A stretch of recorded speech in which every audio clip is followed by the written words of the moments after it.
ఖమ్మం పట్టణంలో మంత్రి పొంగులేటి శ్రీనివాసరెడ్డి పర్యటించారు. పలు వినాయక మండపాల్లో పూజా కార్యక్రమాలను నిర్వహించారు. ప్రతి ఒక్కరూ సుఖ సంతోషాలతో ఉండాలని గణనాథుడిని కోరానన్నారు పొంగులేటి. మరోవైపు వరద బాధితులకు నిర్మలా హృదయ స్కూల్స్ అధినేత సాంబశివారెడ్డి ₹1,00,000 విరాళాన్ని ఇచ్చారు. చెక్కును మంత్రి పొంగులేటికి అందజేశారు సాంబశివారెడ్డి.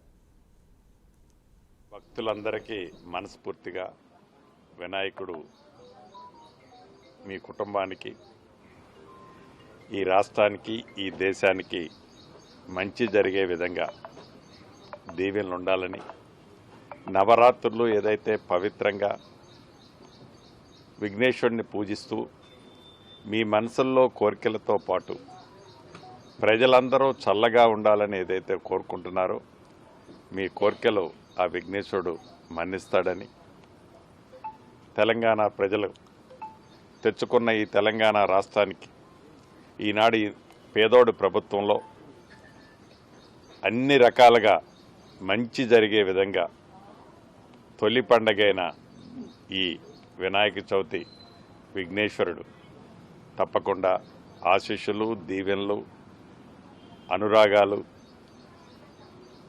మనస్ఫూర్తిగా ఉంటాయని మనస్ఫూర్తిగా కోరుకుంటూ, ఈ వినాయక నిమజ్జన సందర్భంగా రాష్ట్రంలో